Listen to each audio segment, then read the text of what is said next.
Muito boa tarde, estamos em direto novamente nesta sexta-feira para fazer a revista da semana, tendo como ponto de partida os jornais desportivos portugueses e internacionais e aquilo que são os principais temas, sempre com o Pedro Correia, em direto dos Emirados. Pedro, boa tarde, bem-vindo. Estávamos aqui a falar em off, as coisas vão voltando à normalidade aí também, de tal forma que já estás a trabalhar num escritório, apesar de todos os cuidados, já é possível sair de casa, as coisas lentamente começam a voltar à normalidade também aí. Sim, boa tarde a todos, antes de mais. De facto, ao longo das últimas semanas já estávamos a sentir uma certa regressão no que diz respeito às medidas que tinham sido tomadas de confinamento, etc. Portanto, agora as coisas ao longo das últimas semanas já estão a melhorar significativamente e agora esta semana foi dado um passo de facto muito importante. Portanto, eu já voltei ao trabalho quase normal. A partir de domingo já vão haver muito mais pessoas também a fazer o mesmo e depois a ideia é dia 14 de junho estar praticamente 90% de tudo a funcionar, pronto, dentro da normalidade, com as distâncias necessárias Claro. e com todos os cuidados, obviamente, de higiene, etc., mas já estarem as coisas muito mais dentro da normalidade que alguma vez tiveram nestes 2 meses para trás. Portanto, boas perspectivas para o futuro e para o regresso à normalidade da vida também aqui nos Emirados. Muito bem, vamos então agora avançar para a nossa análise, dizer obviamente a quem nos segue que podem ir colocando as suas questões e também dar a sua opinião, que nós valorizamos bastante. Vamos então aqui para o jornal A Bola. Plantel concentrou-se ontem à noite no Seixal, isto do Benfica, há 7 chaves, e de lá só sairá antes da recepção ao Tondela. Luís Filipe Vieira lidera grupo de 70 pessoas em isolamento. Luís Nazaré demite-se de presidente da mesa da Assembleia Geral, uma notícia que apanhou os benfiquistas de surpresa. Depois, no Record, o destaque também é para o Benfica. Gabriel, renovação para Gabriel. O brasileiro tem um novo acordo prometido desde novembro. O empresário revela que o processo já começou. SAD sem pressa nas negociações. O agente confirma que o médio tem sido testado a titular e joga com o Tondela. Tem muita vontade de ser bicampeão. Benfica quer a luz cheia de Cascóis. Após 10 anos, Luís Nazaré demite-se de presidente da mesa da Assembleia Geral. No jornal O Jogo, o Benfica não é o principal destaque. No entanto, é falado também no Benfica, na pista de David Luiz, pode ficar livre no final da época. E Águias já se posicionaram. Salário e opção do Arsenal são obstáculos por ultrapassar. Plantel e Vieira confinados no Seixal até dia 4, e é por aqui que eu vou começar. Parece-me uma solução interessante para os clubes que têm estas condições, como é o caso do Benfica, mas não tendo estas condições, por exemplo, olharmos para uma situação de um hotel, ou que seja, de todo o staff, toda a entourage que vai participar nos jogos, fazer os testes e estarem juntos até aos jogos e se calhar até durante os jogos, porque há cenários em que se fala que as equipas vão estar confinadas enquanto os jogos se realizam para evitar qualquer mal maior. Não sei a tua opinião, mas parece-me que é uma atitude avisada e que poderá ajudar bastante neste momento. Sim, aliás, o Braga já tinha inaugurado, digamos assim, esta corrente de pensamento e já na altura tínhamos falado sobre isso. Sim, obviamente, e estes clubes têm esta facilidade de terem instalações para isso, não é? terem condições ótimas para fazer isto, e creio que é inteligente e é sensato, de facto, não só a nível da questão do vírus em si, de tentar de alguma forma conter as probabilidades de contágio, como também a nível de grupo.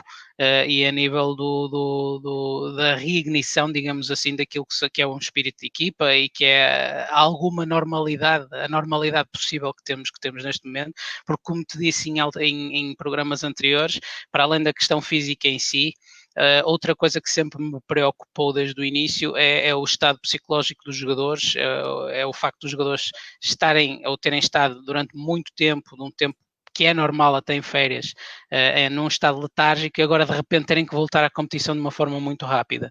Portanto, tudo isto são coisas que podem ajudar pelo menos a amenizar um bocadinho as coisas e creio que o Benfica fez bem e provavelmente vai ter outros seguidores dentro do possível, não é? Já vamos voltar ao Benfica até para falar desta saída de Luís Nazaré, que apanhou muita gente de surpresa, incluindo os benfiquistas, mas como estamos a falar desta questão do regresso do futebol, aqui nas capas de hoje, no Record, por exemplo, Vitória de Setúbal, Moreirense e Famalicão com estádios aprovados, ou seja, dos 18 estádios da Primeira Liga, 17 foram aprovados, apenas um estádio nacional, por incrível que pareça, é o único que não está aprovado, e o Bessado irá jogar na Cidade do Futebol. Nós vai pagar maio imediatamente, e depois há aqui a questão também das 5 substituições, ou seja, tanto o jornal A Bola como o jornal O Jogo dão conta disto. 5 substituições estão em risco. Benfica e Marítimo levantaram dúvidas sobre a medida. Se todos aprovarem, avança. Se um for contra, só depois da Assembleia Geral do dia 9. E hoje há reunião para decidir como será na jornada da retoma. Isto no jornal A Bola. No jornal O Jogo é falar também este tema. Benfica e Marítimo complicam norma das 5 substituições. O governo não permite a Assembleia a tempo de aprovar a regra que todos os clubes disseram aceitar. Ora, a questão aqui que se coloca, Pedro, eu depois fui ler esta notícia porque me causou estranheza quando vi só as capas de o Benfica e o Marítimo estarem a complicar uma coisa que é muito positiva. Não só as 5 substituições, mas poderes levar para o banco novos jogadores. É obviamente muito importante na fase em que vivemos e depois dos jogadores não poderem treinar de forma natural. E depois o que eu fui ler até apresenta alguma lógica. Às vezes tem esta questão, vê a capa, não vê o conteúdo e tira conclusões precipitadas. Tem a ver com o facto de não estar regulamentado, e o Benfica e o Marítimo levantam questões que me parecem muito pertinentes. É que depois os jogos podem ser impugnados à custa disto. Agora toda a gente diz que concorda, mas depois corre alguma coisa mal e pode estar um título em discussão e depois vai-se impugnar. Atenção, fizeram 5 substituições e não podiam. Portanto, é uma medida muito, muito boa, mas eu percebo a pertinência do que o Benfica e o Marítimo levantam. É aquele palavrão jurídico, não é? Do sanar o vício logo à partida. É muito isso. E nós já falamos anteriormente no contexto da competição em si, não neste detalhe das substituições, mas no contexto da decisão relativamente à competição em si, que se na paragem tinha sido decidido atribuir o campeonato, por exemplo, ao Porto, neste caso aqui em primeiro, se por um lado isso desportivamente até fazia alguma lógica, e noutros países isso aconteceu, por outro lado, juridicamente não havia, digamos assim, esse contexto por escrito, não é? E depois poderia levantar, como a questão da segunda liga já está a levantar uma celeuma enorme, exatamente pela mesma razão, porque não há um contexto jurídico prévio que tenha em consideração uma situação como esta, e agora obviamente que todos os processos podem ser levantados, todas as impugnações, e nós sabemos que nisso o futebol português normalmente é extremamente fértil, não é? Há uma grande probabilidade dessas coisas acontecerem, por isso é como tu dizes, e bem, é preciso ter muito cuidado relativamente a este tipo de medidas, ainda que de facto também me pareça que a medida no geral é bem intencionada, não é? Também irá favorecer naturalmente os clubes que têm mais recursos, mas isso, a natureza já é assim. Neste caso, a salvaguardar talvez mais é a saúde dos jogadores, porque assim permite uma maior rotação dos jogadores em campo e podemos eventualmente assim conseguir salvaguardar um bocadinho mais o estado de saúde dos jogadores, que nesta altura, como sabemos, é também uma das questões em cima da mesa, é o estado físico e a probabilidade das lesões que poderão vir a acontecer. Portanto, nesse aspecto, eu desejo que as 5 substituições possam seguir em frente, mas tem que se ter, obviamente, esse tipo de cuidados, não é? Provavelmente não vai acontecer na primeira jornada porque não há tempo de fazer a Assembleia Geral, é só dia 9, e depois disso, devidamente regulamentado, aprovado, e lá está, o Benfica e o Marítimo não são contra, que para quem lê as primeiras páginas que fique com isso claro, parece que estão a complicar, bloqueiam, não é o caso, eles vão levantar uma questão regulamentar que me parece de enorme pertinência. Pedro, depois há aqui esta questão dos estádios. Tanta tinta, tanta polémica, tanta confusão e afinal toda a gente vai poder jogar em casa, à exceção da Bessado, que no fundo já não jogava em casa porque não tinha casa, não é? Portanto, no fundo, toda a gente vai jogar em casa foi daquelas coisas, tanta confusão para nada, não é? Tanta polémica para nada, não havia necessidade. Eu já aqui defendi na quarentena da bola, mais valia ter esperado pela certificação dos estádios todos e ter anunciado isso do que ter levantado a polémica de uns vão jogar em casa, outros vão jogar fora. E atenção, exceção feita também ao Santa Clara, porque o Santa Clara vem jogar no continente, mas porque não bateu o pé, não fez pressão de que fosse feito de outra forma, ao contrário do Marítimo, por exemplo. Mas no fundo acaba por se aprovar todos os estádios, os de nível 1, os de nível 2, e se queres te diga, na minha opinião, acho muito bem, porque a verdade esportiva está em causa. Se é para não ter adeptos, que também é algo que me faz um bocadinho confusão nesta altura, tendo em conta tudo o que se está a passar na sociedade, se é para não ter adeptos, ao menos que os clubes possam jogar em sua casa. Claro, obviamente. E também acaba por cair por terra a teoria para a segunda liga, não é? Porque sim. neste caso também a questão dos estádios, que também foi a questão muito levantada na segunda liga, e lembrar que na segunda liga, por exemplo, a Académica tem um estádio do Euro, por exemplo, não é? E temos o estádio de Aveiro, e o estádio de Leiria e o estádio do Algarve, que no limite também poderiam ser utilizados, isto já descontando outros estádios, como o estádio do Varzim, como o estádio do Mar, e assim, que à partida também têm condições, pelo menos talvez de nível 2, nível 3, não sei, mas de nível 2 terão. E, portanto, isto era uma das, ou foi, pelo que eu entendi, um dos grandes argumentos para não se jogar a segunda liga, e agora acaba por de alguma forma cair por terra. Obviamente que é preferível, eu também concordo contigo, acho que é preferível os clubes jogarem na sua casa, mesmo que à porta fechada.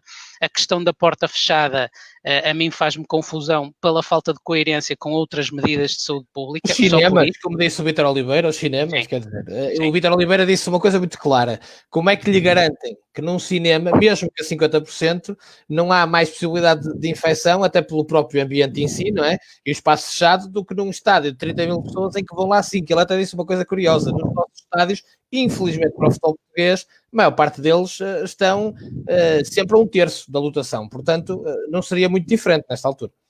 Claro, é a questão da coerência, Ramo. É a questão da coerência. E é aí que isto depois é delicado. Porque se os cinemas estão fechados, tudo que são espaços públicos estão fechados, Shoppings, etc.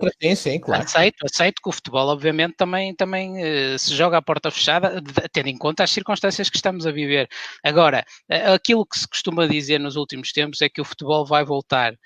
Isto é uma questão de facilidade de linguagem. Na verdade, o que vão voltar são jogos. O futebol só voltará quando tudo for normal. Não é?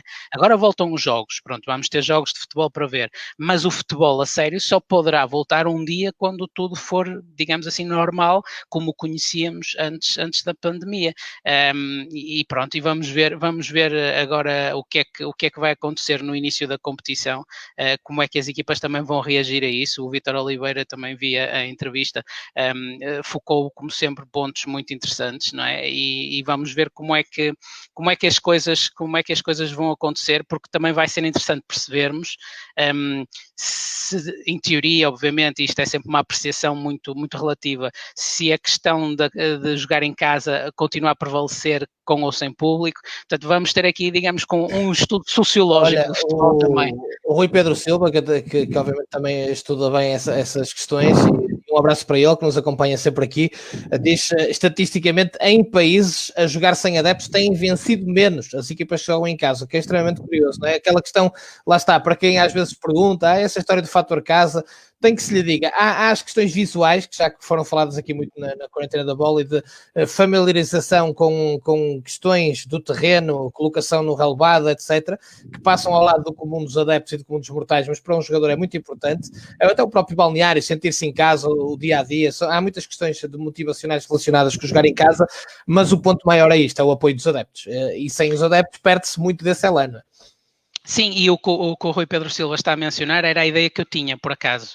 Porque eu também falei nisto, que é dos campeonatos que já recomeçaram, era a ideia que eu tinha, que estava a haver supostamente uma alteração na correlação de forças. Obviamente que há outros fatores que possam estar a contagiar e a concorrer para que isto aconteça, não é? Também temos que ter isso em linha de conta. Eu gosto das estatísticas em tudo que diz respeito ao futebol para ter uma outra ferramenta de diagnóstico de análise, não para ser uma coisa que a estatística diz assim e seguir. Isso, eu acho que o futebol é mais do que isso, mas acho que a estatística é interessante e é importante para ajudar também a perceber algumas coisas. E neste caso é essa a ideia que eu tenho, pelo menos os campeonatos que já estão em andamento, e vamos ver o que é que acontece no nosso, não é? Vamos ver o que é que acontece no nosso. Também perceber a percentagem de vitórias dos grandes, nomeadamente e principalmente Porto e Benfica, sobre os outros clubes em qualquer circunstância, em casa, em fora, se mantém a mesma do tempo normal ou se, por outro lado, aumenta. Portanto, vai ser, por um lado, sociologicamente, digamos assim, vai ser um tempo interessante de estudar as reações e essas coisas. É como diz agora o Rui Pedro Silva, como está aí no rodapé, é interessante analisar isto e depois daqui partir para uma comparação com o tempo, digamos, com o tempo normal, não é?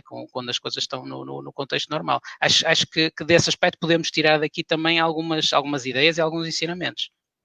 E é como tu dizias aqui há tempos, que isto vai estar nos manuais de história, vai ser falado nos manuais de futebol, quando se falar destes anos, e portanto pode ficar aqui um legado interessante para estudar muitas coisas do que aí vem. Pedro, avançando agora aqui ainda nos jornais, portanto, a Federação Portuguesa de Futebol deste jogo divulgou a preparação da cidade do futebol para receber campeonato, tem a ver com jogos que vão ser realizados na cidade do futebol. Depois também dizer que a Premier League regressa a 17 de junho, Taça de Itália a 13 e a Série A dia 20, portanto, paulatinamente as coisas vão regressando aos seus lugares, e ainda bem que assim seja e que não tenha que se interromper novamente, que é um dos grandes receios quando se fala destas questões. Depois também António Oliveira, que no jornal A Bola, o antigo selecionador nacional, diz: e se a Federação Portuguesa de Futebol assumir, através do seu canal, os custos das 10 jornadas em canal aberto? Há pouco já falei, a nós vai pagar a quem tem os direitos ao mês de maio, Altice ainda não decidiu e tem gerado aqui uma pequena guerra também. António Oliveira a dizer que a Federação podia ter assumido isto e pôr os jogos no canal 11. Vai ser um tema que, presumo eu, vai dar problemas até ao fim deste mini campeonato, porque depois tens a questão das autoridades estarem a montar uma intervenção até bastante musculada por aquilo que foi dito, para evitar aglomerações, para evitar ajuntamentos junto aos estádios, para evitar que muita gente se junte para ver os jogos. Depois tens a questão dos drive-ins, que a mim, pessoalmente, me fazem essa confusão, mas isso sou eu. E depois tenho a certeza absoluta que as pessoas se vão juntar na mesma para ver os jogos, até porque são pagos e muita gente, neste momento, não tem condições para pagar os canais pagos. Portanto, há aqui uma série de questões, levantam-se imensos problemas, pode vir a custar e provavelmente vai custar a saída de Pedro Proença da Liga de Clubes. A tua opinião sobre isto, não é? Pegando no que diz António Oliveira, mas a tua opinião sobre isto, sendo certo, temos que perceber aqui também a posição dos stakeholders, e nomeadamente dos operadores, que dão muito dinheiro aos clubes de futebol e precisam também deste rendimento. Portanto, isto lá está, a faca de dois legumes, como já se disse muitas vezes. Olha, em primeiro lugar, dizer-te que relativamente ao António Oliveira, é daquelas pessoas que, concordemos ou não com o que ele diz, acho que é sempre uma pessoa interessante de ouvir. Eu pelo menos pessoalmente, gosto muito de o ouvir nas intervenções dele e de o ler quando possível. Acho que é sempre alguém que é interessante de ouvir. É alguém que pensa sobre o jogo, pensa sobre o contexto, também sobre o clube dele, neste caso é o Futebol Clube do Porto. Também é uma pessoa que, ao longo dos tempos, o vi sempre muito lúcido nas análises. Portanto, em primeiro lugar, dizer-te isso. Em relação ao problema em concreto, lá está, era uma boa possível solução, digamos assim, porque de facto, e esse a nível global, do que diz respeito aos adeptos, é também o Rui uma Machado preocupação. também diz aqui, desculpa, Pedro, eu disse que as operadoras dão muito dinheiro ao futebol, mas ele também tem razão, é uma análise interessante. O futebol também dá muito dinheiro, aliás, o futebol é que dá dinheiro às operadoras, é verdade, mas no fundo o que eu quis dizer é que os clubes hoje em dia, e o Vítor Oliveira alertou para isso também, fazem os seus orçamentos quase na atualidade baseados na televisão, e por isso esta divisão de forças às vezes ser um bocado complicada de gerir. Sim, tu disseste e bem, é uma faca de dois legumes, não é? Parafraseando aquela famosa frase. É exatamente isso, portanto, há uma relação de benefício de ambas as partes, mas obviamente nós sabemos que os clubes dependem grandemente do dinheiro das operadoras. É mais uma oportunidade e mais uma acha para haver reflexão e decisão em relação àquilo que é a realidade que temos desde há muito tempo, não é? Pré-Covid. Portanto, é mais uma oportunidade para isso, o vírus está a trazer também mais uma vez isso ao de cima. E depois, obviamente, que a questão social, como tu dizes e bem, numa altura que ainda para mais as pessoas ainda estão com mais preocupações a nível financeiro, verem os jogos em canal fechado vai trazer esse problema dos ajuntamentos. E não sei se vai haver polícia para controlar tudo, porque nos espaços grandes, nos espaços em que se saiba à partida que os adeptos possam estar, pode ser um pouco mais fácil, não é?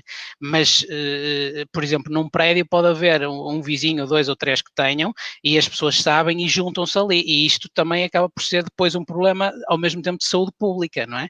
Porque as pessoas deviam manter uma certa distância e provavelmente vai ser complicado. Portanto, é de facto complexo tudo isto, nunca seria fácil de resolver à partida. Eu acho que esta ideia do António Oliveira era boa. Obviamente que nós sabemos que as operadoras também precisam do dinheiro das subscrições para fazer depois o Sim, sim, pagamento aos clubes.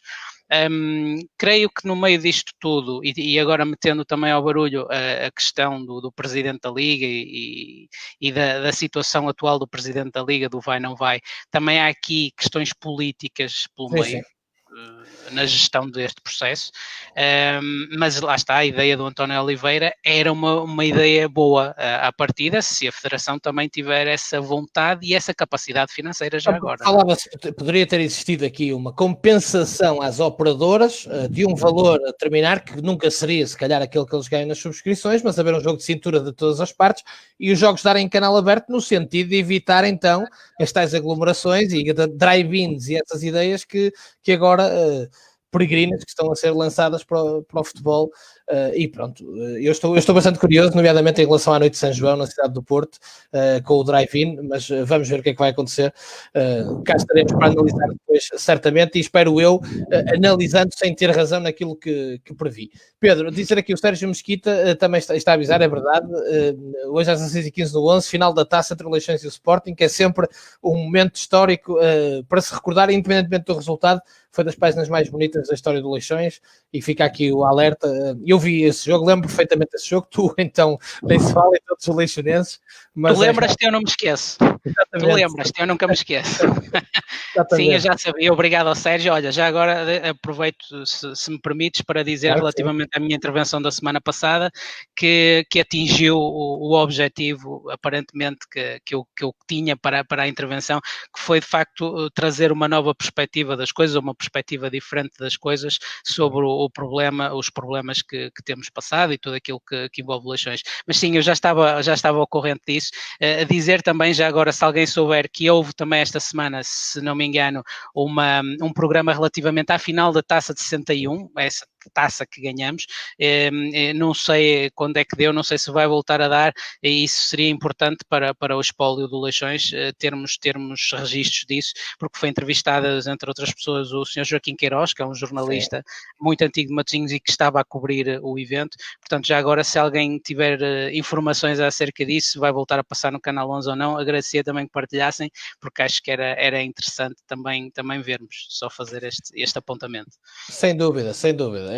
Momentos muito bonitos e esses são sempre bons de recordar. Ora, entretanto, vamos olhar aqui para um tema que obviamente e tinha que estar nas 3 capas, mas antes disso, voltando ao Benfica, a demissão de Luís Nazaré. Portanto, o que é adiantado é que tem a ver com questões divergências entre as questões sanitárias, a forma como Luís Nazaré entendia que a Assembleia Geral se devia de realizar e aquilo que a direção entende. Pelo menos é isso que vem a público, falta saber se será mesmo assim. Luís Filipe Vieira, entretanto, já disse que vai dar uma entrevista em sinal aberto na segunda-feira na BTB. A BTB vai estar em sinal aberto para a entrevista de Luís Filipe Vieira.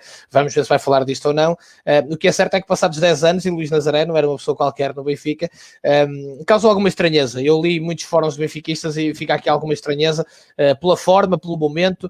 Luís Nazaré ainda há 2-3 dias deu entrevistas a falar de questões relacionadas com a mesa da Assembleia Geral e, portanto, só quem está lá dentro saberá, mas é realmente, ficou aqui algo de estranho no ar. Sim, é exatamente isso. Ou seja, eu não tenho informações para contrariar essa versão. Essa é a versão oficial dos factos. Até que os próprios se pronunciem, não há outra. Mas, honestamente, sinto que isso é um bocadinho estranho. Mas lá está. É a versão que temos, é com isso que temos que lidar por agora. Se vai haver essa entrevista em sinal aberto de Luís Filipe Vieira e se eventualmente vai abordar esse tema, pronto, pode ser que traga um pouco mais de luz sobre isso, mas a justificação, a mim, pelo menos à partida, causa-me estranheza, muito honestamente. A mim também, sem dúvida, e sendo Luís Nazaré a pessoa que é no Benfica, vamos ver se alguma vez, e faço aqui esta analogia, se vai ver luz sobre esta questão de Luís Nazaré. Ora bem, no Sporting, nos 3 jornais, como eu dizia há pouco, está e tinha que estar, Bruno de Carvalho absolvido do ataque ao Alcochete, Mustafa Ibn Jacin também libados, 9 arguidos condenados à prisão efetiva, diz o jornal A Bola na primeira página.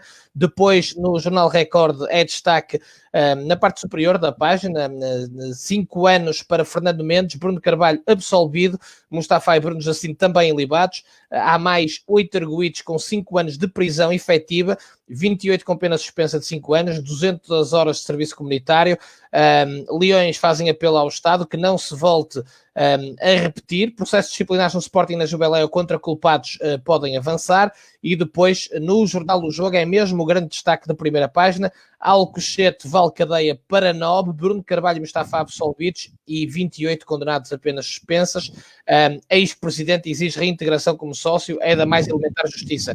Ora, Pedro, a justiça está lá para fazer o seu papel. Ao contrário do que muita gente disse, não foi uma absolvição por falta de provas, tem que ser claro em relação a isto, não foi por falta de provas, foi mesmo porque o coletivo de juízes entendeu que não há ligação entre estas pessoas e o ataque, condenou quem considerou existir essa ligação. Bruno Carvalho é ilibado. E agora, legitimamente, digo eu, é uma mera opinião pessoal, tem também legítimas aspirações de ser reintegrado como sócio do Sporting Clube Portugal, e eu também, é uma opinião pessoal, acho que o Sporting deveria repensar seriamente a questão de reintegrar todos os ex-presidentes que expulsou, porque democraticamente tem que saber viver com as opiniões de todos, e se foram más gestões, que não tenho qualquer tipo de dúvidas, em alguns casos, ou que os sportinguistas sintam lesados, as Assembleias Gerais servem exatamente para isso, para debater democraticamente a vida dos clubes. Portanto, agora foi um processo muito complicado, muito feio no futebol português, que não se repita realmente. Acho que penas efetivas de prisão para Nova Arguidos também diz bem de que a justiça levou o assunto a sério, porque ontem eu ouvi muita gente a dizer que foi pela rama, não concordo. Acho que penas de prisão efetivas é um sinal claro de que a justiça não deixou passar isto de forma por baixo da mesa. Mas também dizer que, juntando isto tudo, e peço desculpa por este introito tão longo, que se tenha atenção ao que está a acontecer, nomeadamente entre os No-Name Boys e a Jubiléu, constantemente, com agressões, facadas e etc., nas últimas 2 semanas, que é preciso realmente estar com muita atenção a isto e tomar medidas bastante duras para este tipo de gente. Sim, há aqui algumas perspectivas de análise distintas, já lá iremos. Primeiro, dizer que tu, neste caso, também tiveste um papel muito, muito interessante, a meu ver, nisto tudo, porque tu também permitiste que o Bruno de Carvalho fosse falando a verdade dele, porque lá está, é outra pessoa tal como o António Oliveira, é outra pessoa que concordes ou não, gostes ou não do estilo, e há coisas que eu não gosto do estilo, mas o conteúdo, ele é uma pessoa que tem conteúdo naquilo que fala. Eu pessoalmente não gostava muito quando ele falava demasiado sobre o processo de Alcochete. Entendo que ele estivesse a fazer a defesa dele e pelos vistos com alguma razão, não é? Entendo isso, mas era uma coisa que eu, pronto, pessoalmente não apreciava tanto, mas no contexto da entrevista toda, do programa todo, quando ele falava de gestão desportiva, quando ele falava da opinião e da visão dele acerca do futebol português, volto a dizer, concordando-se ou não, era uma pessoa que expunha as ideias com alguma coerência, com alguma clareza. Lá está, depois se aquilo bate certo ou não, se concorda ou não, são outros 500. Dizer-te depois que há aqui o ponto de vista do cidadão e do ser humano. Ele foi linchado. Não é? Sim, foi detido em casa num domingo, não é? E teve 4 dias detido em condições muito complicadas, sem poder tomar banho, etc. E isso não se apaga, não é? Isso não se apaga. Ele foi linchado publicamente, não é? E continuará a ser por muitos, não é? Julgado, isso não há volta a dar. Sim, pronto, e porque ele também tem aquela postura de luta, não é? Litigante, como foi ontem dito num programa. Pronto, ele tem essa postura. Mas também temos que perceber que uma pessoa que é acusada e é acossada, que também é o caso, também tem algum direito de se defender, porque senão é bater. Se ele estivesse fechado nele próprio durante este período, provavelmente tinha sido condenado também, e então a vida tinha sido completamente diferente. Pronto, lutou pelos seus direitos. Ele socialmente foi condenado, ou seja, a Sim, sim, única sem dúvida. oportunidade que ele tinha de ir fazendo passar a teoria dele e as razões dele era no programa que tinha contigo. Ele não tinha mais, naquela altura, durante este tempo todo, não teve mais por onde passar digamos, a versão dos factos dele. E é importante que se ouça, e isto vem provar precisamente essa situação, é importante que se ouçam as pessoas. A questão, isto relativamente ao Bruno de Carvalho, portanto, deixa no cidadão, no ser humano, no pai, filho, etc., deixa uma marca que é difícil de ultrapassar e que é a destruição de uma vida, de alguma forma, não é? Como ele dizia ontem, foi um assassínio de caráter. Sim, estou tentado a concordar com isso. De qualquer das formas, pronto, a justiça possível foi feita, nada apagará o processo todo, mas a justiça possível foi feita, porque uma coisa é nós presumirmos que alguém é culpado de alguma coisa e outra coisa é de facto a pessoa ser culpada. Ou seja, o que é importante, o que eu tiro disto tudo é que é importante sempre ouvir a outra parte e deixar que a outra parte também se defenda. E isto agora entrando no Sporting. Relativamente ao Sporting, eu creio que ontem está aberta uma nova página da vida do Sporting e mais uma página turbulenta. Sem dúvida. Porque agora, aqui há uns anos saiu aquele filme que era Quem Tramou o Roger Rabbit. E agora o Sporting vai ter em exibição Quem Tramou o Bruno de Carvalho. É verdade. Porque a forma como ele foi expulso, ou saneado até, podemos dizer, eventualmente. E foi por causa de Alcochete, Pedro. Eu compreendo que o Rui Pedro Brás, com respeito, ontem tenha dito que para ele não foi isso, e tem direito à opinião dele, aliás, é um opinion maker muito respeitado por muitos, e eu é que não concordo. Eu acho que se não tivesse existido a questão de Alcochete e tudo o que se seguiu, Bruno Carvalho continuaria sempre a ser sócio do Sporting e não teria existido aquela situação toda. Agora, sendo realmente ilibado, até como disse o Luís Filipe Menezes, que acho que também tiveste a oportunidade de ouvir, e eu concordo com o Luís Filipe Menezes, não só Bruno Carvalho, acho que o Sporting tem aqui uma oportunidade de integrar os seus, foram presidentes do clube, foram eleitos pelos próprios sócios, portanto, para sarar feridas às vezes é começar por aí, digo eu, não é? Sim, obviamente, é muito isso, repara, e depois é a questão do deixar de defender também, porque no fundo os últimos 6 meses da presidência de Bruno de Carvalho são de facto sofríveis. E ele já reconheceu, aliás, no livro dele, e não só, reconhece que os últimos tempos cometeu erros, como qualquer pessoa. E nota, e eu por um lado entendo as explicações que ele dá, que estava a passar por um problema familiar grave, ou por vários, entendo também que as circunstâncias à volta dele não estavam fáceis, mas creio que ele também cometeu erros, lá está. E ninguém pode ser executado por isso, porque erros todos cometemos, não é? Agora, de facto, acho que os últimos 6 meses não dariam grande margem de manobra para ele continuar como presidente. Sim. O ser expulso é outra coisa. Exatamente. E eu acho que o ser expulso, neste caso, também houve uma certa precipitação das pessoas no Sporting. Porque, repara, se ele ontem é condenado e agora vamos expulsá-lo, é uma coisa. É uma coisa. Eu não gosto muito de ir por aí, mas é uma coisa. Agora, o que fizeram foi, mesmo antes da decisão do tribunal, que ainda não se conhecia, varrê-lo. Ok que se pode, como supostamente terá dito o Rui Pedro Brás, eu não ouvi, pronto, que hajam outras razões, mas quer dizer, os 2 últimos presidentes eleitos pelo Sporting, antes de Frederico Varandas, foram os 2 expulsos. Exatamente. Está-se a abrir um precedente que amanhã Frederico Varandas também seja expulso. Hoje, neste dia de maio que estamos e que estás a dizer isso, eu vou-me lembrar, não duvidava que isso possa vir a acontecer. Sinceramente, se o Sporting não conseguir... Por isso o filme em exibição, Quem Tramou o Roger Rabbit, E quem é que, neste caso, tramou o Bruno de Carvalho e quem é que pode andar a tramar o Sporting? Porque às tantas há aqui uma figura ou figuras.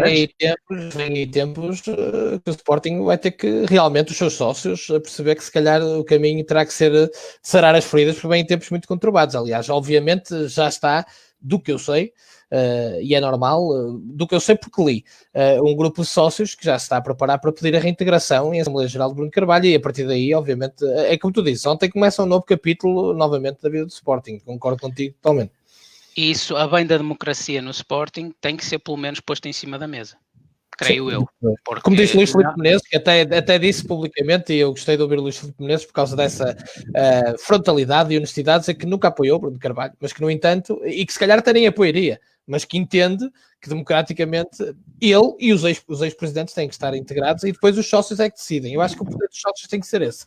E não sim, Remo, porque repara, mas o futebol é fértil nisto, e é por todo lado, é fértil nisto. O futebol, como é um meio muito emocional, está tudo ao rubro, portanto há muita dificuldade em discernir.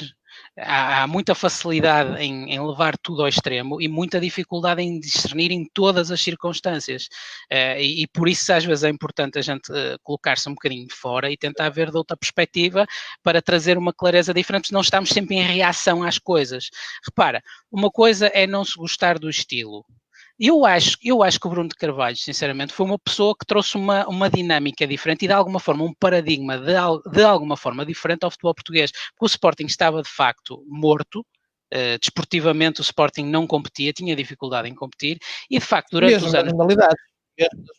E com o E Bruno tem Carvalho o pavilhão João Rocha, também, que era uma coisa antiga que ele fez. Agora, por exemplo, eu não sei financeiramente em que estado é que ele deixou aquilo. Isso teríamos que pedir ajuda ao nosso camarada quarentenário Diogo Luís para nos ajudar a analisar isso mais em profundidade. Eu não sei em que estado é que aquilo ficou da gestão do Bruno Carvalho. Bruno Carvalho defende-se dizer que deixou aquilo em bom estado. As pessoas que vieram a seguir não dizem exatamente isso. Eu não sei pessoalmente onde é que estará a verdade, mas pronto, pondo isso de parte, houve de facto um reavivar do Sporting, um revitalizar do Sporting. O Sporting foi competitivo a largos espaços durante o período do reinado do Bruno de Carvalho, mas depois aqueles últimos 6 meses, de facto, eu creio que não seria possível ele continuar com aquilo, tanto para ele, enquanto cidadão Bruno de Carvalho, como para o próprio Sporting. Eu acho que aquela situação era toda ela insustentável. O que não quer dizer que a partir daqui se faça digamos, uma limpeza étnica de tudo o que tem a ver com Bruno de Carvalho. Não, houveram coisas boas e houveram coisas menos boas. Foi mais um presidente do Sporting que deixou alguma coisa feita. E o timing em que as coisas foram feitas no que diz respeito à expulsão de sócio, agora vieram-se a provar desastrosas, porque, quer dizer, no fundo, condena-se uma pessoa, se não foi por causa de Alcochete, terá sido muito por causa de Alcochete, isso também é indiscutível, não é? Podemos dizer, não foi só por causa de Alcochete. Não foi só, ok, mas a base principal está mas não podemos dizer que não foi muito por causa de Alcochete, não é? E agora Alcochete veio-se a provar que não seria bem aquilo que se tinha pensado à partida. Portanto, está aqui mais um imbróglio grande para o Sporting, mais uma questão, uma ferida que estava aberta e que agora vai ficar completamente aberta de uma maneira que nunca esteve nos últimos anos, porque de alguma forma o Bruno Carvalho estava, digamos que, contido nas suas ações e nas suas aparições públicas e naquilo que podia dizer e fazer, e neste momento vai ter espaço e vai ter também moral para isso, já agora, não é? Porque foi uma pessoa que foi acusada de algo que supostamente foi provado que não... Exatamente. Não era culpado, não é? Foi absolvido. Foi absolvido, portanto, e agora dá-lhe um elan diferente para poder voltar, no mínimo, para sócio do Sporting e depois, eventualmente, para voltar a concorrer às eleições e, quem sabe, ganhar. Portanto, isso é outro ponto de análise. O último ponto de análise, em relação ao Alcochete em si, eu não consegui ler a parte interior dos jornais. As pessoas que foram condenadas estão proibidas de frequentar estádios de futebol? Sim. Quem está, exatamente. E quem está com as penas suspensas dos 5 anos, sem dúvida, sim. Pronto. Eu, desde o início, que era a minha grande preocupação como pessoa de futebol, quem fosse condenado, de facto, ser afastado do estádio de futebol, porque, e agora estas últimas semanas temos tido mais casos, porque isto são comportamentos que temos que tentar erradicar, pelo menos dos estádios. Sim, porque até por causa daquilo que eu disse há pouco, não é? Este tipo de confusões que existem sem futebol e andam-se a encontrar por Lisboa, quase a matarem-se, porque quem é esfaqueado não morre porque não calha, não é mesmo assim, não é? Sim, é criminalidade isto. Isto é criminalidade que está de alguma forma associada ao futebol, mas isto é uma criminalidade, parece-me tribal. Parece uma coisa tribal. Horrível, Assim, horrível. é impensável numa sociedade civilizada e urbana que as pessoas combinem para irem andar à pancada e para supostamente se esfaquearem ou até para se atropelarem, porque já morreu um adepto atropelado. Quer dizer, é uma coisa que é difícil entender, é difícil perspectivar, é um caso, diria até de psiquiatria no limite, quer dizer, é uma coisa que não faz sentido num ser humano normal, digamos assim, combinar para ir andar à pancada. Pá, se ainda acontece, pronto, acontece, não é bom, mas pode acontecer, há muita coisa que pode acontecer. Agora, combinarem, como se sabe que acontece muitas vezes. Sim, estas duas vezes foi isso que aconteceu. Estas 2 vezes foi isso que aconteceu, pelo menos com aquilo que se vai sabendo. Agora, a própria polícia, através de uma alta patente da PSP, que falou ontem, que eu estive a ouvir, revela que tem que se preparar para esta nova realidade que não era habitual e que está a acontecer uma vez já era demais, 2 vezes no espaço de 2 semanas. É absolutamente ignóbil e eu o que eu gostava era, como tu dizes, é que esta gente fosse identificada, severamente punida e que nunca mais volte a entrar num estádio de futebol, porque tem que ser mesmo assim, não há outra maneira de lidar com isto. Sim, pelo menos isso. Portanto, depois há justiça o que é da justiça, porque é um crime, isto é um crime, independentemente de estarem associados ao futebol, é um crime. E é um crime público, se bem entendo. Portanto, a preocupação é tentar ir retirando esta gente do futebol, da frequência dos estádios de futebol e dos ambientes de futebol, para pelo menos ir fazendo essa reciclagem, porque não tem lugar no futebol. Gente que se comporta assim não pode ir a um jogo de futebol, nem pode estar em convívio com outras pessoas que querem estar sossegadas a ver o jogo e de preferência com família. Jogo, não é? E não tem culpa nenhuma, nem tem essa perspectiva, digo, bizarra da vida, de andarem à pancada, é uma coisa que não me faz sentido nenhum. Sei que acontece, em Inglaterra também, no tempo dos hooligans, haviam fenómenos semelhantes. Mas Inglaterra conseguiu acabar com isso porque teve mão forte, e quando se quer, consegue-se, Pedro. Eu sou dessa opinião, tem que ser. E estas condenações do processo também de Alcochete, também acho que sim. Pronto, podem também ajudar nesse sentido, a dar um exemplo de que, atenção, que isto, as pessoas não estão impunes. Até porque antes de Alcochete já tinha acontecido em mais alguns clubes e acho que fica aqui um aviso sério para alguém que volta a pensar em entrar nas instalações de um clube para agredir treinadores ou jogadores ou funcionários, que seja um aviso claro. E eu acho que 5 anos volto a dizer, de prisão efetiva, a justiça não tratou disto pela rama, é uma condenação pesada, na minha opinião, para aquilo que aconteceu. Sim, é evidente que se calhar, pronto, o choque foi tão grande que se esperaria mais, mas eu acho que a justiça atuou. Deixa-me só dizer, para concluir isto Alcochete, que concordo tanto com o Rui Pedro Silva como com o Rui Machado. O Rui Pedro Silva diz que todo o processo é um completo absurdo, não se pode fazer aquilo gostando ou não de Bruno Carvalho, totalmente de acordo. Uma acusação de terrorismo, por exemplo, que me parece completamente descabida, não só para Bruno Carvalho, mas para toda a gente, e depois todo o processo em si, este linchamento público, de que fala Rui Machado também, muito bem. Os estatutos dos clubes são normalmente claros em relação aos pressupostos adjacentes às expulsões. Há que analisar se mantém as razões que estão na base dessa medida. Não conheço o processo, mas foi o caso Alcochete que esteve na base da expulsão, e foi um dos casos. Eram 12 questões disciplinares, mas obviamente Alcochete com mais peso. Houve uma irregularidade grave da AG que julgou antes do próprio julgamento. E é verdade, aconteceram vários tipos de julgamentos públicos, sociais, desportivos, pré-julgamento. Não se deixou a justiça atuar, tirou-se conclusões precipitadas, não se fez jus à velha máxima de toda a gente é inocente até prova em contrário, o que acabou por acontecer, ainda por cima. Acho que fica aqui um ensinamento para a sociedade portuguesa, para a comunicação social também, e eu sou daqueles que lamento, e vou dizê-lo aqui de forma clara, publicamente, que alguns órgãos de comunicação social que durante 2 anos fizeram capas acusatórias, não só a Bruno Carvalho, a Mustafa, a Bruno Jacinto, que foram ilibados, ponto final parágrafo, não tenham feito o mesmo nas suas edições de hoje. Em primeira página, do mesmo tamanho, a dizer ilibado, e eu não tenho receio das palavras, só tenho uma forma de estar na vida. Falo do Correio da Manhã em concreto, que hoje na sua primeira página optou, para as pessoas perceberem do que é que estamos a falar, Sobre Alcochete, diz terror em Alcochete, agressor de base doce com pena suspensa. É só isto que o Correio da Manhã tem na primeira página de hoje, depois das primeiras páginas durante muitos anos, 2 anos, Bruno Carvalho, Mustafa, Bruno Jacinto,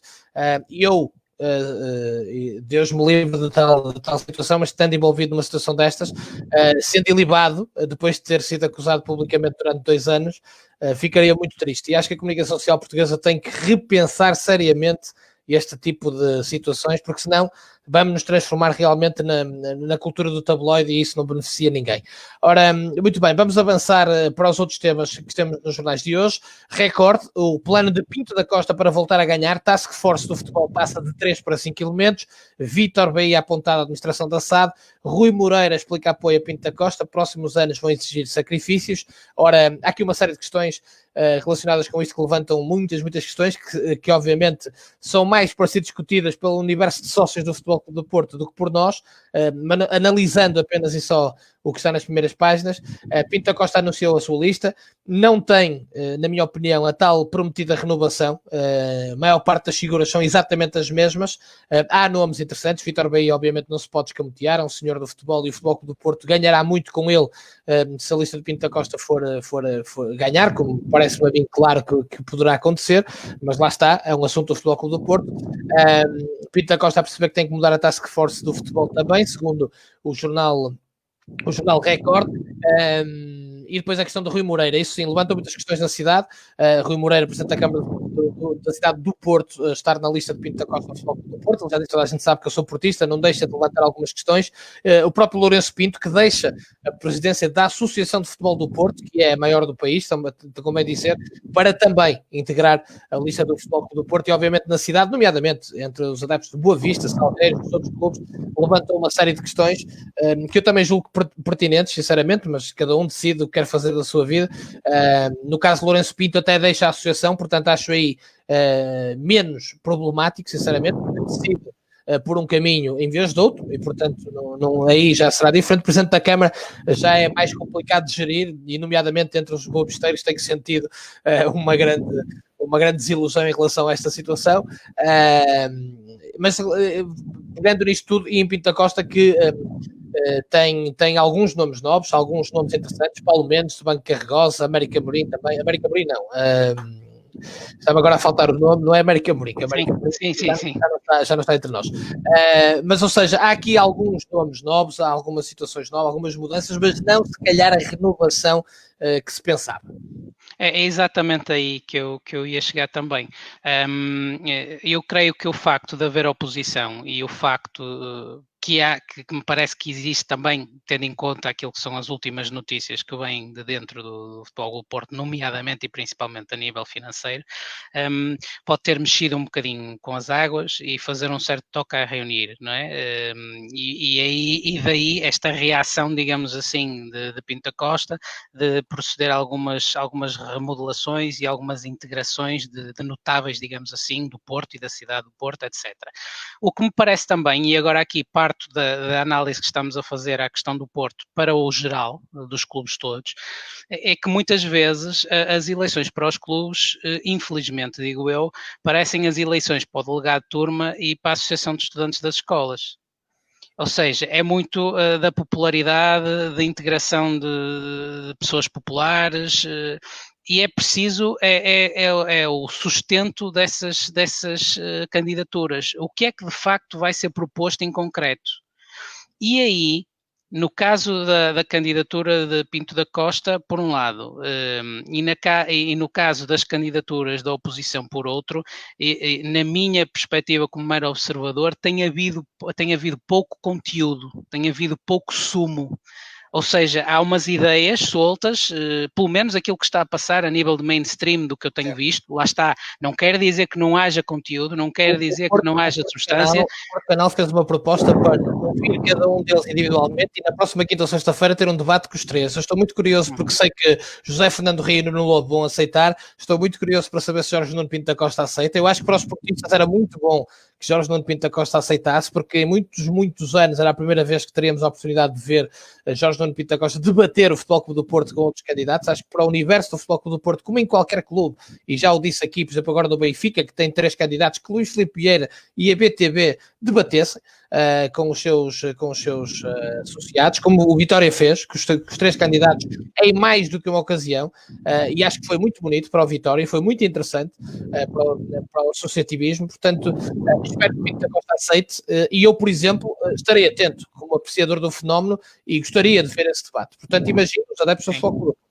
Já somos 2, porque na perspectiva da mera gestão desportiva, estamos a falar de um dos maiores clubes portugueses, portanto, isto independentemente de não ser o nosso clube, interessa-nos também, porque faz parte da realidade do futebol onde vivemos, portanto, interessa também. Acho que essa ideia do Porto Canal, se for adiante, é de facto uma excelente ideia. Primeiro, cada um individualmente para dizer de sua justiça ao que vai, e depois o debate para haver o contraditório, porque normalmente só pelos debates não se percebe nada, porque há muito esgrimir de argumentos e às vezes falam uns por cima dos outros, e também a histórica é difícil às vezes perceber o que é que as pessoas de facto pensam e de facto propõem. Portanto, acho que esse modelo é à partida excelente, e isto não é uma questão de denegrir Pinto da Costa. Aquilo que Pinto da Costa fez pelo Porto, isto de um observador externo, é algo que nunca ninguém vai apagar. Portanto, é uma história que nunca ninguém vai apagar. Agora, tendo em conta aquilo que são as notícias que têm vindo ultimamente, o estado que se sabe das finanças do clube, e também de alguma forma o Porto de facto perdeu também algum elan desportivo, ainda que isso tenha a ver, por outro lado, também com o facto do Benfica estar cada vez mais forte. Acho que o Porto, enquanto clube, tem todo o interesse e toda a vantagem em que haja um debate para se ter uma ideia clara do estado das coisas, de quais são as perspectivas das pessoas que se candidatam para resolver o estado das coisas. Volto a dizer, eu acho que o Pinto da Costa vai ganhar, e vai ganhar com uma percentagem grande. Vamos também perceber qual é a percentagem. Já agora vamos perceber... Isso será muito interessante, não é? Perceber qual é a base, até pode não ser só quem vota nos outros candidatos. Pode ser quem vota em branco também, para perceber aqui se há aqui alguma mudança ou algum voto de protesto entre...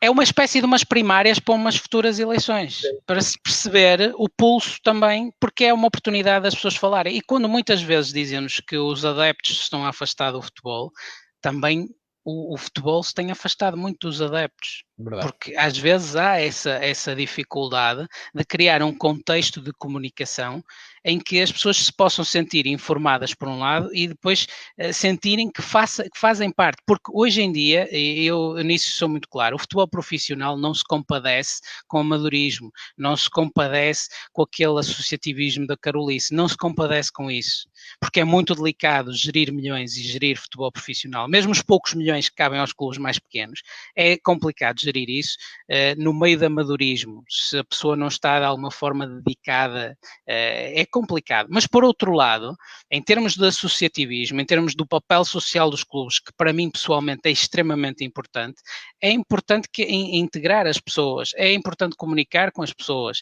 é importante que as pessoas sintam que aquilo que elas pensam também conta para alguma coisa e que há a preocupação de as informar e de haver claridade na informação e transparência.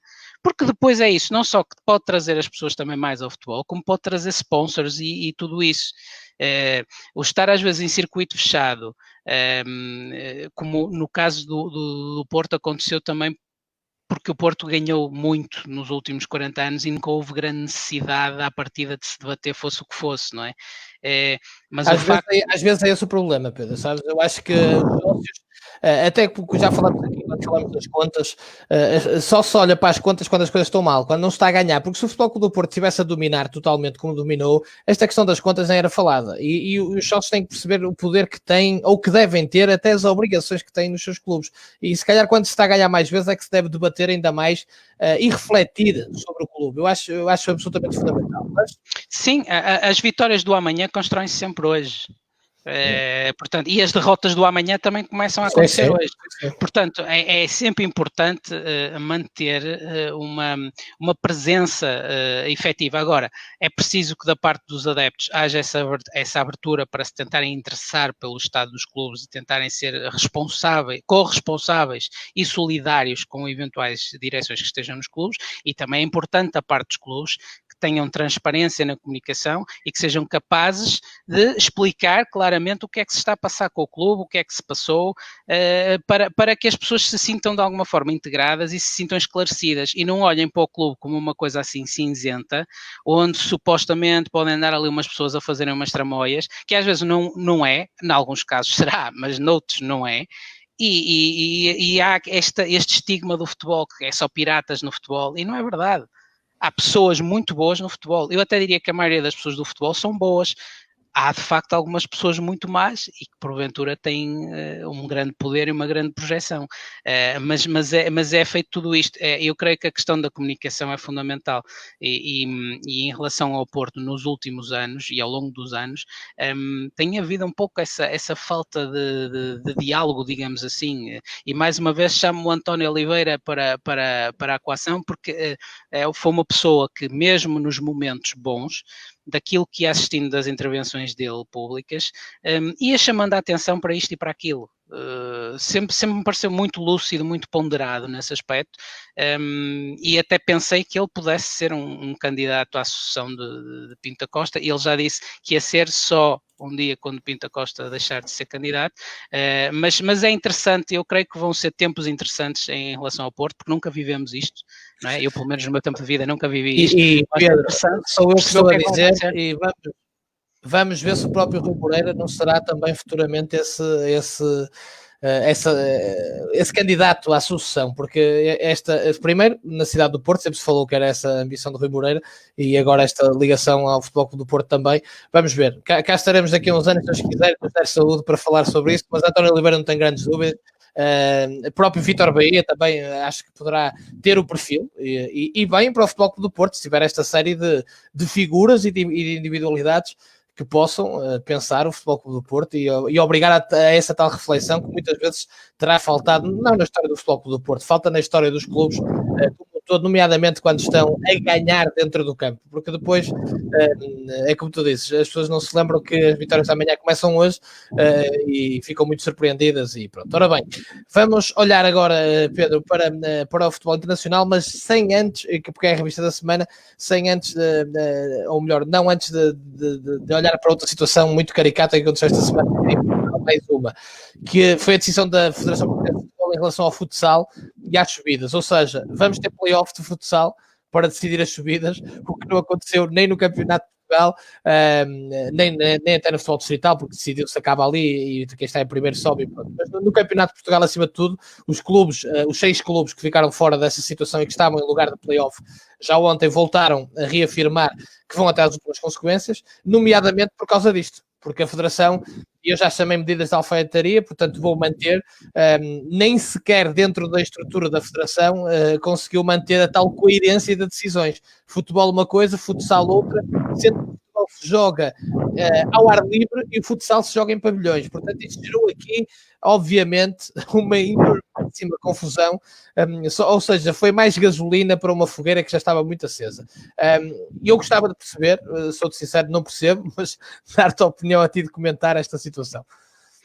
Olha, salvaguardando que possa ter havido essa explicação, uma das coisas que faz falta numa circunstância destas, até porque, como dizes, e a palavra-chave aqui é coerência, mais uma vez, não há coerência das decisões, portanto, uma coisa que seria muito importante é haver uma explicação cabal de alguém responsável pela decisão, explicar o porquê. E porquê isto, porque não aquilo, lá está, acabámos de falar sobre isso no contexto do Porto. Aí é a responsabilidade do futebol e das pessoas que estão no futebol. Se tomam uma decisão, e vamos presumir que essa decisão obviamente tem razões para ser tomadas, podemos concordar ou não, mas que existem essas razões, a explicação cabal é muito importante, porque senão depois as pessoas que estão associadas ao fenómeno desportivo, e nomeadamente ao futebol, naturalmente podem-se começar a desinteressar. porque depois olham para o futebol como uma coisa muito nebulosa, que não temos a certeza se isto é verdade ou não temos a certeza se isto é sério ou não, e essa dúvida não pode haver nas pessoas. E as pessoas que estão dentro do futebol com responsabilidades, a meu ver, têm que fazer tudo o que for possível para clarificar ao máximo as suas decisões, principalmente neste caso, decisões que são, à partida, quem vê de fora e quem assiste, como tu dizes, são incoerentes. Isto é muito mau. Não, e vai dar asas a muitas confusões, Pedro. Porque a própria Federação decide para o futebol uma coisa e para o futsal outra. Depois tens aqui a vizinha Espanha, que teve um problema muito mais sério com o Covid-19, por culpa própria também, em alguns momentos, a verdade é essa. Em Portugal agiu-se rápido e bem, na minha opinião, e o povo foi ordeiro, como se costuma dizer, e muitas vezes se usa por outras questões. Mas o que é certo é que a questão do Covid-19 em Itália, nomeadamente, e em Espanha também, comparado com Portugal, foi muito, muito pior. E deixa-me só dizer que em Espanha foi anunciado por estes dias que se realizará o play-off entre 16 equipas para ver quem sobe à segunda liga, como previsto nos regulamentos. Ou seja, isto depois mesmo em sede da UEFA e do UTAD, eu não sei até que ponto é que esta decisão precipitada da Federação Portuguesa de Futebol não fazer o play-off e subir o Vizela e o Arouca não vai dar, junto com o que está a acontecer em outros países, com muitos problemas mais sérios no Covid-19. E depois a própria decisão da Federação entre o futebol e o futsal, se isto não vai dar aqui outra caldeirada à portuguesa, como nós já falamos muitas vezes. Pois é, a questão que eu coloco, salvo se eu estiver enganado, me tiver escapado alguma coisa, é a falta de uma declaração de viva voz, por exemplo, do presidente Fernando Gomes ou da pessoa responsável, não sei, pode ser o José Couceiro, não faço ideia. Alguém com alta responsabilidade vir ao Canal 11, por exemplo, porque tem esse explicar canal. Claramente porque é que se tomou esta medida aqui e esta aqui, não é? Porque depois nós podemos continuar a concordar ou discordar, mas pelo menos temos de viva voz a explicação clara. Porque esta coisa de se tomar uma decisão e depois ficar tudo em silêncio é um silêncio ensurdecedor. Está de não ter recebido os clubes do Campeonato de Portugal, Pedro. O Fernando Gomes naquele dia tinha a oportunidade, recebia os 6 presidentes, dizia claramente o que tinha para dizer, gostassem, não gostassem, concordassem, não concordassem, foram recebidos, diziam também de sua justiça e era olhos nos olhos, não havia se calhar tantos problemas. Pois, concordo inteiramente. E é aí que a responsabilidade está do lado das pessoas que são responsáveis no futebol, passo pelo pleonasmo, de terem essa capacidade de comunicação. Comunicação hoje em dia é fundamental. Não há vazio de comunicação para mim hoje em dia, principalmente no futebol. Não há vazio. Tu ou comunicas, ou passas uma determinada corrente, ou passas uma determinada forma de comunicar, ou então, se estiveres no vazio, se estiveres em silêncio, vão começar a aparecer teorias, perspectivas, tudo e mais alguma coisa, e normalmente a descarrilar. Portanto, é muito importante as instituições, os clubes, as federações comunicarem com as pessoas, comunicarem com clareza, comunicarem com assertividade e explicarem as coisas, porque não se pode tomar uma decisão e depois, olha, a decisão está tomada, até logo.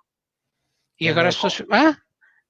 Mas porquê? Mas como? Mas então estes jogam, os outros não jogam? Mas isto é óbvio, isto depois toda a gente... Seguramente há uma explicação para isto. Agora, não sabemos qual, mas seguramente há uma explicação. Pelo menos, claro, porque o futebol é o ar livre e o futsal em pavilhões, o que ainda aumenta mais a dificuldade em perceber o motivo, mas pronto, não sei, realmente, olha, espero que alguém diga alguma coisa para o bem do futebol português, porque senão vamos continuar a ter aqui uma salgalhada impossível. Ora bem, antes de terminarmos, na imprensa internacional, Pedro, eu escolhi, é evidente que a Itália e a Espanha se exulta e muito com o regresso do futebol, até porque em países que foram muito massacrados com mortes e momentos muito complicados, este regresso do futebol representa também alguma esperança, tem que se dizer. O futebol tem este peso também, portanto, de perceber claramente, e muito bonita, por exemplo, a capa da marca, que pegou num desenho de uma criança para dizer El balón volverá a botar. Portanto, o desporto de base, o desporto amador e o desporto profissional, isto no basquete, portanto, e é a primeira página da marca, mas também, já se sabe, o futebol vai regressar paulatinamente em todos os países, Inglaterra, Itália, etc. Mas escolhi a capa do AS para a nossa última análise do que diz respeito ao futebol internacional. Real Real Madrid continua a ser o rei, o Real Madrid renova o seu CEP, entre aspas, como o clube de futebol mais valioso do mundo, aumentou o seu valor em 8% em relação ao último ano. Estamos a falar de valores astronómicos do valor do Real. O Barça está na terceira posição atrás do Manchester United, continua a ser o Manchester United, apesar das questões esportivas dos últimos anos, o segundo clube mais valioso do mundo. O Real Madrid, clube mais valioso do mundo, não é uma surpresa, mas consegue até aumentar o valor, Pedro. Isto, obviamente, os estudos que vão ser feitos é o clube do século também, do século passado, para a FIFA, e também parece mais ou menos evidente porquê, basta ver o número de Champions, mas é realmente quase garantidamente a maior marca do mundo, mas enaltece também aqui o facto do Manchester United conseguir segurar a segunda posição ao longo destes anos, independentemente de estar ou não a ganhar, o que é absolutamente curioso. Não é? O Barcelona costuma dizer que é mais que um clube, não é? E o Real Madrid também é mais que um clube, neste caso é uma marca, como tu dizes. Eu não sou muito fã do Real Madrid, muito honestamente. Só de alguma forma torço, entre aspas, para o Real Madrid quando tem lá os portugueses, como teve o Cristiano e quando teve o Mourinho. Não é um clube que eu aprecio muito, embora perceba que é um clube empresa, um clube da indústria do futebol e a grandeza é indiscutível. Não é o estilo de clube que eu prefiro, digamos assim, mas é interessante perceber estes fenómenos, do ponto de vista da gestão desportiva, como o futebol pode ter marcas tão fortes, e tu dizias do Manchester United, e bem, o Manchester United de facto nos últimos anos desportivamente tem estado a cambalear, ainda com o Mourinho há não muito tempo tenha ganho uma taça UEFA, portanto teve essa conquista internacional, mas o Manchester United tem aquele legado de 20 e tal anos do ser Alex Ferguson, Tem adeptos em todo o mundo, não é? Nomeadamente na Ásia é uma loucura total, ainda continua a ser, por isso é que há este peso também, não é? Como marca.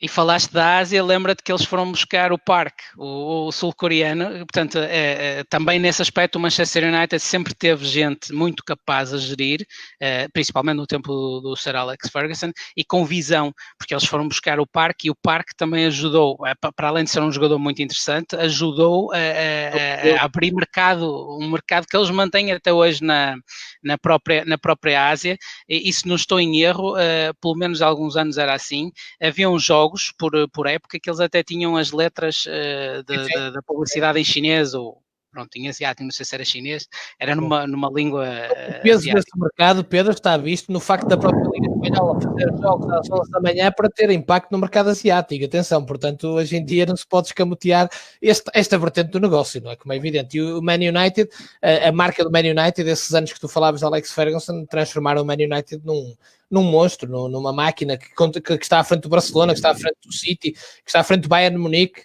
Real Madrid continuará, parece-me a mim, a ser a maior marca, porque é isso, é um clube muito virado também para isto, para o seu marketing, para a sua imagem, para aquilo que é o Real como marca global.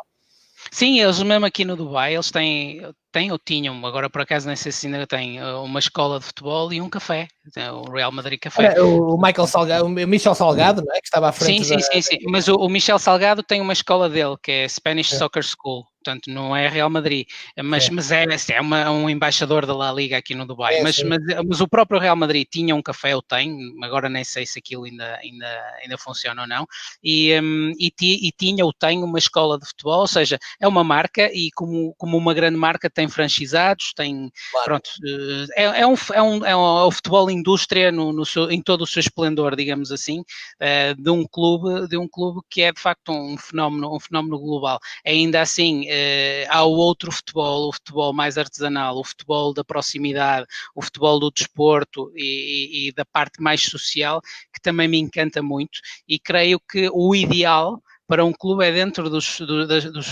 possível, conjugar a parte do negócio, para aquilo que é a gestão do futebol profissional, com a parte social, a parte de implementação social na comunidade onde está. Creio que a tentativa de equilíbrio entre estes dois mundos é o ideal para fazer um clube de verdadeiro sucesso, porque as questões dos investidores a mim não sou contra, mas levantam-me sempre reticências e pontos de interrogação. Eu pessoalmente não sou pessoa de embarcar nisso cegamente. Não estou contra, não digo que não faça algum sentido, mas estou sempre um pouco resistente a embarcar nisso cegamente, e o Real Madrid de alguma forma consegue, o próprio clube, neste caso, ir gerando receitas astronómicas que batem toda a gente, inclusive os clubes que têm investidores de bolsos fundos, não é? É verdade. Ora, Pedro, obrigado por mais esta hora, nesta sexta-feira. Desejar-te bom fim de semana e marcamos encontro para a próxima sexta-feira ao meio-dia, aí já com o regresso do futebol. Quando falarmos na sexta-feira, já houve jornada na quarta e na quinta. E obviamente tenho a certeza que as capas dos jornais e a semana vão estar completamente dominados por esses temas, mas nós cá estaremos com a alegria de sempre. Para abordar o que foi a semana e aquilo que está nas capas dos jornais também na próxima sexta-feira. Bom fim de semana e inshallah. Olha, bom fim de semana para ti, bom fim de semana também para os nossos camaradas quarentenários que estiveram a assistir e que vão assistir mais tarde, e até para a semana, inshallah, como sempre. Grande Abraço. abraço, Pedro. Bom fim de semana. Abraço.